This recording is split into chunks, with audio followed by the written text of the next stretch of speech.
আমি একটা paper ready করবার চেষ্টা করেছিলাম যে আমাদের মাননীয় মুখ্যমন্ত্রী অন্নপূর্ণা যোজনাকে সামনে রেখে কতগুলো আমি বলবো যে বিশ্ব রেকর্ড করেছে। আমি একটু এই সুযোগে সোনালী তোমাকে এই বিশ্ব রেকর্ডগুলো একটু শুনিয়ে দিতে চাই, যেহেতু সুযোগটা পেলাম। প্রথমত, এই প্রকল্পের আওতায় ৩,০০০ নগদ সহায়তা দেওয়া হয়, অর্থাৎ ৩৬,০০০ টাকা।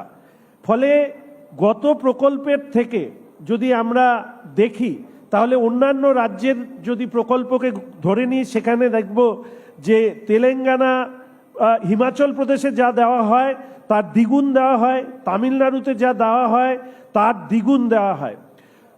মাননীয় মুখ্যমন্ত্রী শপথ গ্রহণের ২৫ দিনের মধ্যে একটি নতুন প্রকল্প তৈরি করে প্রথম নগদ অর্থ প্রদানকারী কার্যকর ব্যবস্থা স্থাপন করেছেন। এই যে ২৫ দিনের মধ্যে বেনিফিশিয়ারি লিস্ট তৈরি করে ডাইরেক্ট বেনিফিশিয়ারিদেরকে ট্রান্সফার করা হচ্ছে ডিবিটির মধ্যে দিয়ে, এটাও একটা নিশ্চিতভাবে রেকর্ড।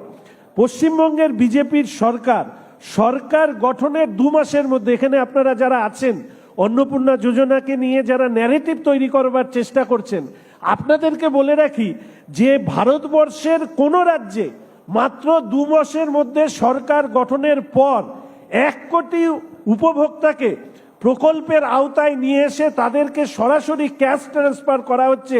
এই ঘটনা ভারতবর্ষের অন্য কোনো রাজ্যে এর আগে ঘটেনি। পশ্চিমবঙ্গের যে বৃহৎ প্রকল্পগুলো আছে, সেই বৃহৎ প্রকল্পগুলো যাতে সবার কাছে পৌঁছে দেওয়া যায়, সর্বাধিক সংখ্যক মহিলার কাছে পৌঁছে দেওয়া যায়, তার জন্য বার্ষিক ১২ লক্ষ টাকা পর্যন্ত পারিবারিক আয় থাকা মহিলাদেরকেও যোগ্য হিসাবে বিবেচনা করা হচ্ছে। এবং আমার মনে হয় যে এই ধরনের তথাকথিত বিভ্রান্তিকর তথ্য দিয়ে সত্যকে অন্তত অন্য কেউ চাপা দিতে পারবে না, এই বিশ্বাস আমার রয়েছে।